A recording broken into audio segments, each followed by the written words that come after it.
Hello everyone, my name's Bottletophornet and welcome back to another episode of Minecraft. I figured I'd drop down here literally and show you guys that it's a little bit safer now. I shouldn't be able to kill myself accidentally by dropping down. And on a live stream, we went through and cleaned up this area, made it look a little bit nicer, and sort of organized a few things so that we could collect bones, keep a few of the enchantments and whatnot in here, and just in general, make this a little bit of a better place.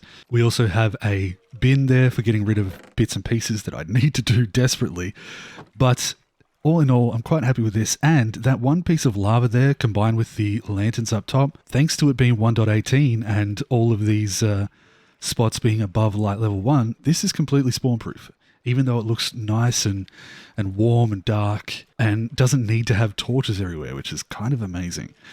So yeah, we've been in here doing some renovations on a stream, getting ourselves some levels and doing some basic enchantments. We got another Fortune 3 pickaxe and we got some good bows here that I'm going to combine with an anvil at some point soon. But yeah, just wanted to pop in and show you guys that shortly after actually finishing it. And with that, we're going to head on to the main part of the episode. So we'll come up out of here and see whether my horse wandered away too far. Like this. We'll have to make an easier way to get down there at some point soon. But here we have our diamond boy. I went and put some armor that I found on to this guy. And we're going to head over to that area. Because over here, oh, there's actually quite a gap there. Over here, we are going to set up a bit of a docklands to start ourselves off and move this entire village into a temporary villager trading hall.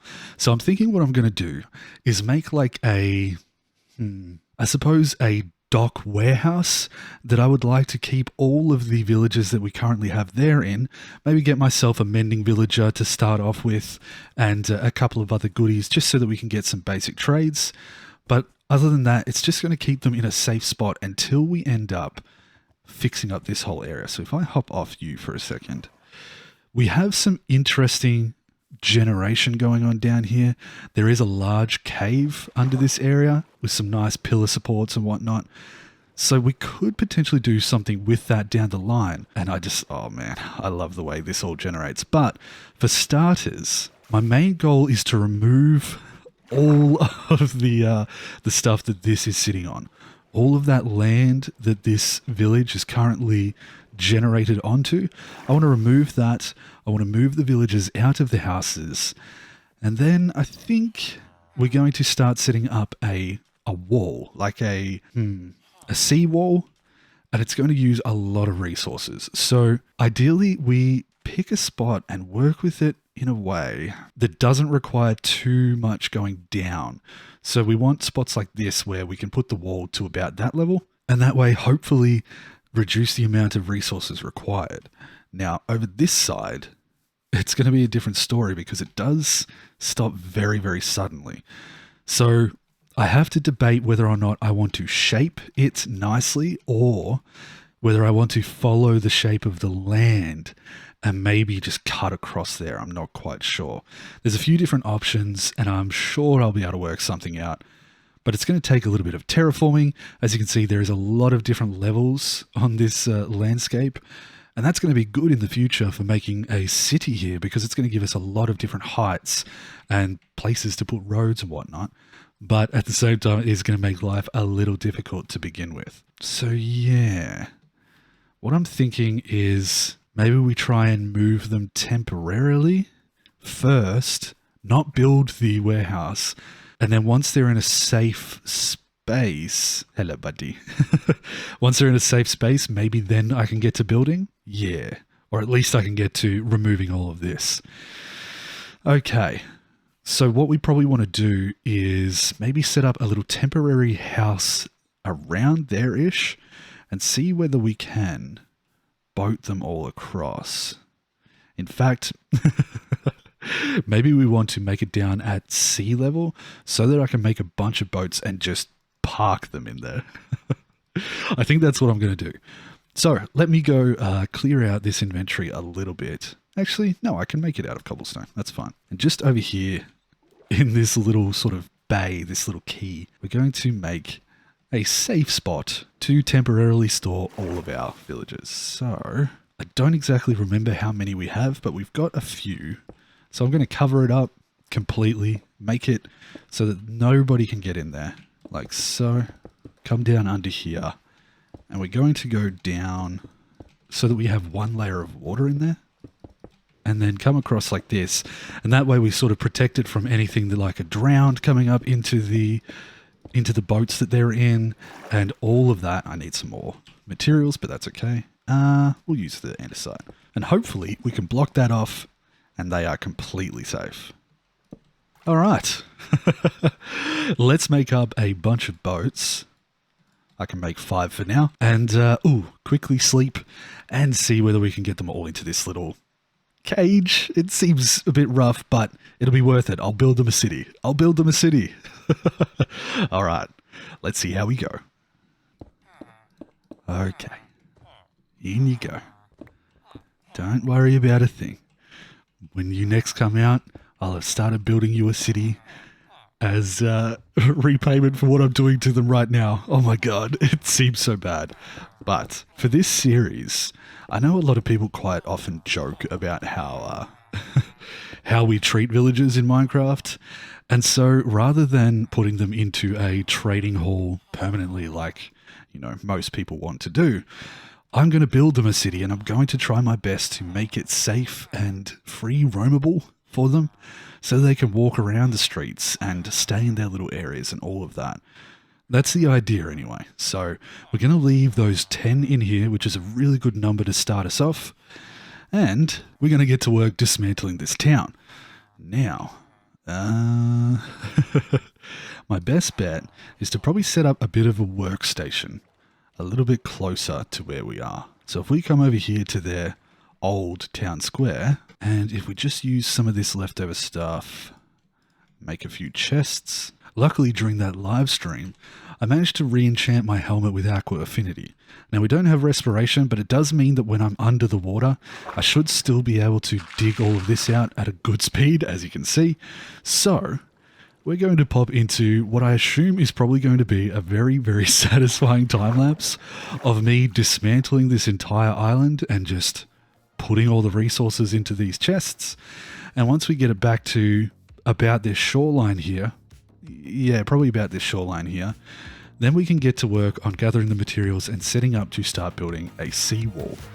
So, I hope you guys enjoy this very short time-lapse, and I will see you on the other side with a few extra resources and a wall to build. Ooh, that grass is in the way. Enjoy!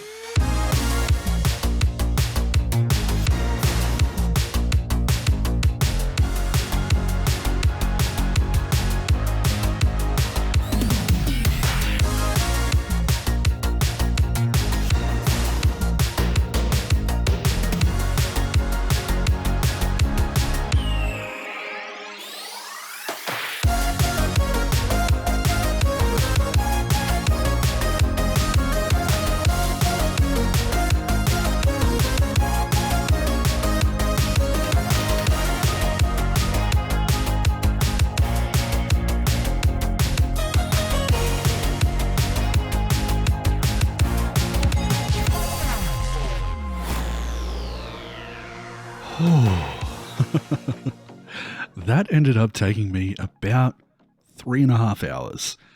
I was underestimating the amount of blocks that were in the main parts of those islands, so we have a heap of dirt. I went and got myself a Silk Touch pickaxe in the middle of it so I could start collecting some stone and all of these resources as well. So not bad, really. It's good that we got all these. We got heaps of beds now. And we even got a trident. There was so many drowned under here when I was working. I don't know whether we'll be able to see one. There we go. They spawn like crazy in this area. I had about 4 or 5 trident drowned come and attack me. But I've sort of finished it up around here. Didn't quite want to take away this area just yet because who knows, we might do something with it in the future. But for now, we've got ourselves a decent sized lake.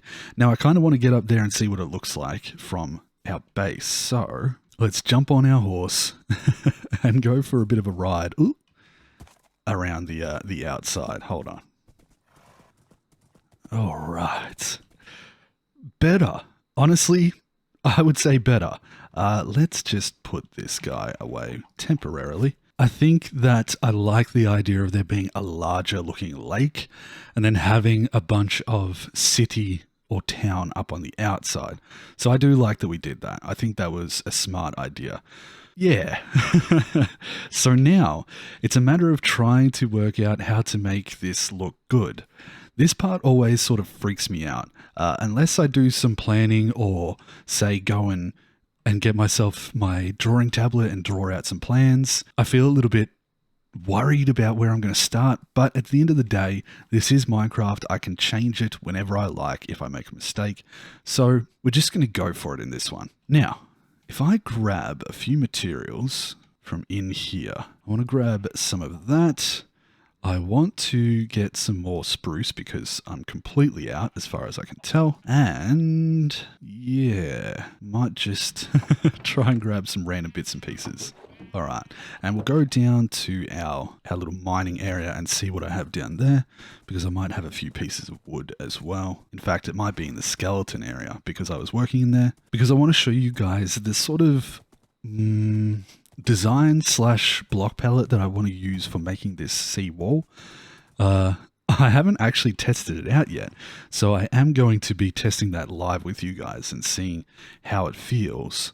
But if I just pop down here and like this, so much better.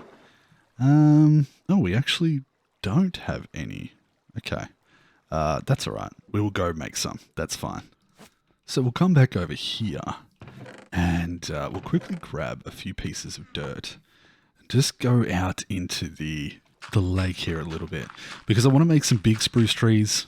Don't want to have to deal with the mycelium. No. Podzol that gets created when you make those. So, do I have any? I should have brought some with me when I was down at the skeleton spawner. That's okay. We'll wait for that to grow. It'll probably be just after we sleep. I'll grab some of the spruce wood and then I will show you guys what my plan is. Okay, tree destroyed, and I'm just going to pop over here. This feels like the best flat-ish space to show off the design that I think. When I say show off the design, I haven't actually made it yet. I just have an idea in my head. So we're going to try and put together a little something. Oh, I don't know why I looked at myself so close. So if we pop down here, we're going to put down a few pieces of spruce. So we're going to go, I think 1, 2, 3, 4, 5 in between. We'll try that for now. It could end up being 7, but we'll see what it looks like. So if we go 5 and I come out of the water, 1, 2, 3, 4. I think that feels like a good height. 1, 2, 3, 4. Now, behind that layer, what we're going to do is come up with the deep slate bricks. I really like this color. Ooh, I'm trying to get as many of these as I can. Come here. Thank you. I like the deep slate. I think I've talked about this already.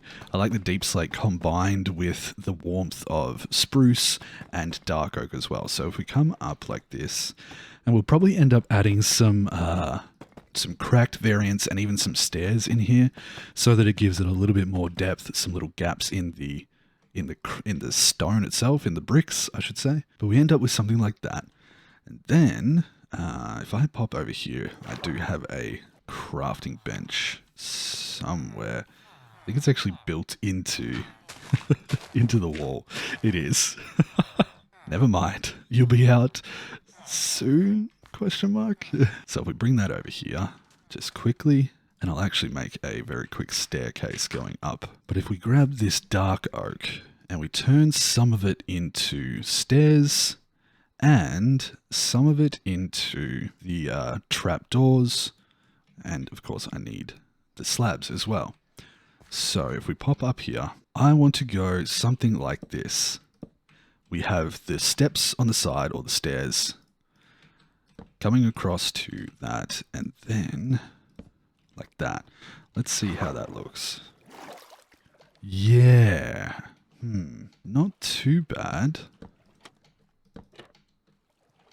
And maybe a little something like that. So that sort of gives us a bit of structure. It gives us the wall itself and a bit of a curve in each section. And then I can kind of do it like a little bit like modular. So I go 5, 5, 5, find a spot where it finishes on a 5, and then I can start a curve. And then once it reaches a straight section again, I can go 5, 5, 5 and try and keep it towards that sort of aesthetic. Now I'm thinking maybe on the side here. Let's have a look what it looks like if we come one further down with that. And instead of the trapdoor in the middle, we actually do a half slab. Maybe, although I would want to block off that area there a little bit. No, I think I like it the other way. See, trial and error. You guys are here for it all. And after quickly sleeping for the night, we can come back. I made a second section, and we can see that it looks something like that. So you get the idea that the base layer will have a little bit going for it like this. And then we can add some bits and pieces to it, like either that to add some depth, or I'll have to make one, hold on. Or we do a piece like this. So there are ways we can add some depth and detail to it. We could always... I think you can cook these. I haven't tested that, but I'm pretty sure you should be able to get the cracked variety, much like you can the bricks. If not, it doesn't matter. We can continue to just make some details like that. I think that I like the stairs themselves for details more, but in general, works all right with those as well, with the walls. And then, feeling my way through this, guys, and I hope this gives you some insight into how I do my stuff. From there, I think that we would have something like this along the edges that would contain, well, for now we'll just use torches, but that would have some lanterns on it.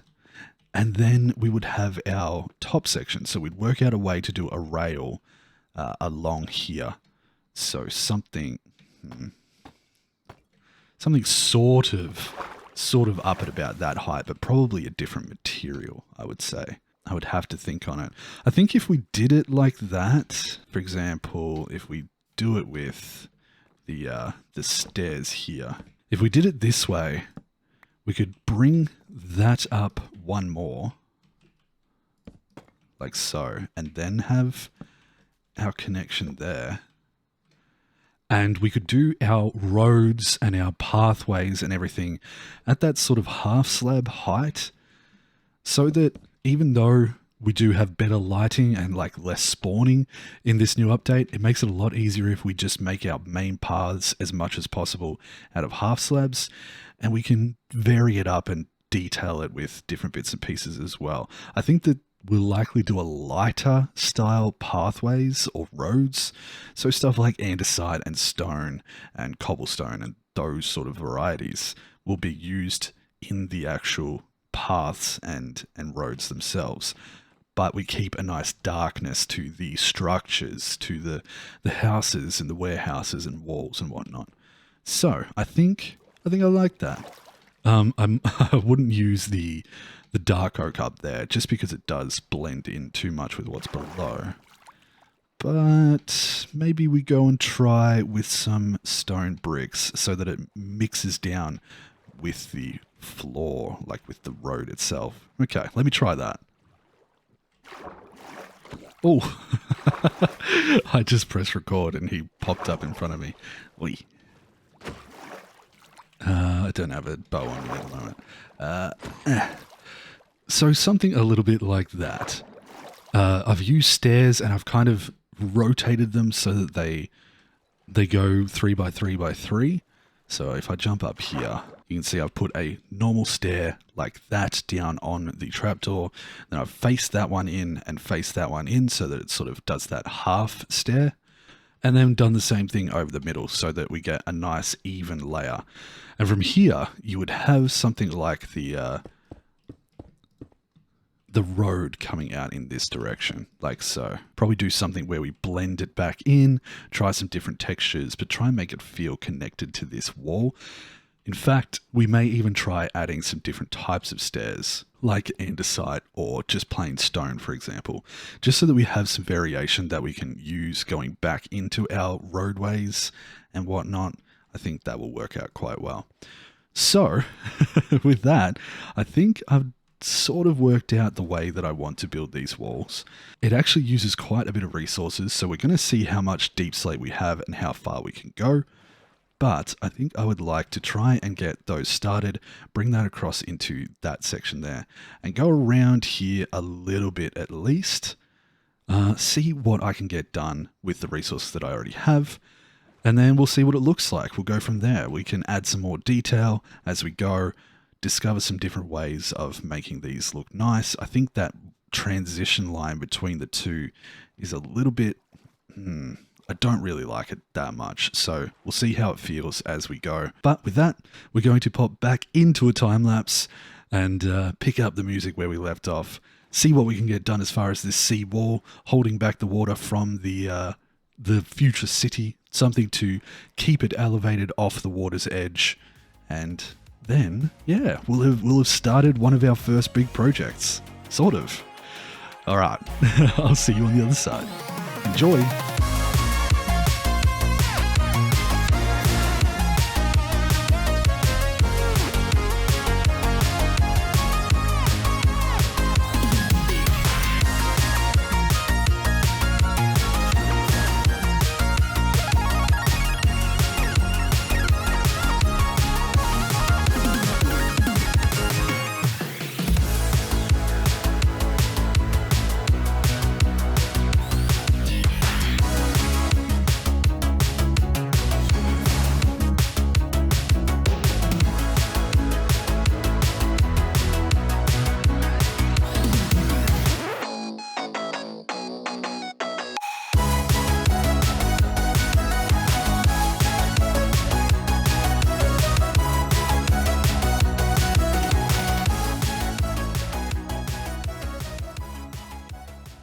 All right, well, let's go out on our boat and have a quick look at this. Because I ended up doing a little bit more than I intended, but I felt like I wasn't sure what I wanted to do on that side there, and figured continuing on this side was a better idea, so that from the top I can get an idea of this central part of the lake, the more open area between the walls. So all in all, I'm pretty happy with this. With the top there, I ended up going for a slightly varying combination of different shapes and block types, and I'll see how I feel. I think that it's going to look better once I start to put in the road behind it. So my idea is to blend a couple of the brick style ones back in, like half slabs, but then mostly stick to cobblestone rather than the brick. So cobblestone, stone, and andesite slabs, I think, will be my main kind of slabs at the back here. And maybe dotting in a couple of mossy varieties, but right now I don't have access to a lot of moss, so we might need to make a little farm for that to be able to continue making all of this stuff. But for now, in this sort of area, I feel like I could probably go completely flat across and match up with the existing landscape to give ourselves a general idea of where we're at as far as like the the roads go. That's very interesting. Quite flat.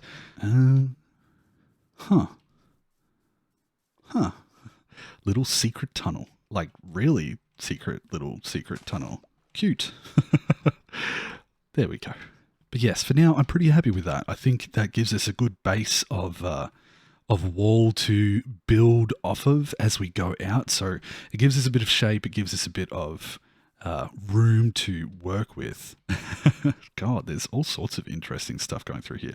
We're going to have to play around with terraforming the landscape a little, and that's going to require probably spending some more time gathering materials, getting ourselves a better supply of different sorts of tools and whatnot set up, just so that I have the stuff available that I need to continue to work, and not to try and go and make new tools or have to re-enchant and whatnot. So at this point, it's sort of ready for making a villager trading hall. but we're kind of running out of episode time.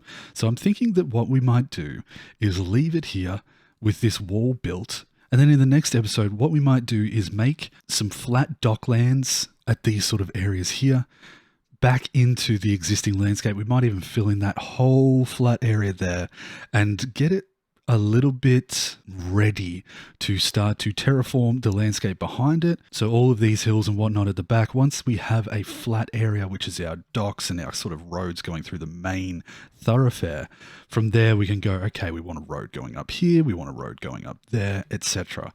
So yeah, I think we might do that in the next episode, and we can, once we have some flat, we can bring all of these villages up and probably get ourselves a mending villager, because I am starting to go through the tools and I don't want to have to keep making new ones. But I think that looks pretty cool. I'm pretty happy with it. We got rid of the village. I spent quite a few hours on this as well, and quite a lot of resources. I've gone through a decent supply of my deep slate, but I actually still have plenty more, so we can continue to work on this wall and add more to it over time, which is good. With that being said, thanks for watching. Thank you so much for the support lately, guys. There's a lot of new people coming in, and I appreciate the support so much. All the likes, all the comments, they really do help the channel, and we've had some incredible growth over the last sort of 2 weeks since I put out that first episode, so thank you guys so much. I really do appreciate it. I'd like to thank my Patreon supporters, especially my level 3 supporters, Ness, Carl, and Master Shifu. Thank you guys. You guys are helping me run the community server that we have. And if anyone's new, you're welcome to come over to the Discord and put your name on the whitelist. We're going to start Season 2 shortly, so look forward to that. With all that being said, I hope you guys enjoyed this episode. If you did, leave a like, subscribe if you haven't already, and I hope you take care of yourselves until the next episode. All right. Take care, guys. Thanks for watching. Oh, I'm excited for this series. I'm really enjoying it. Okay. Bye-bye. Whoop.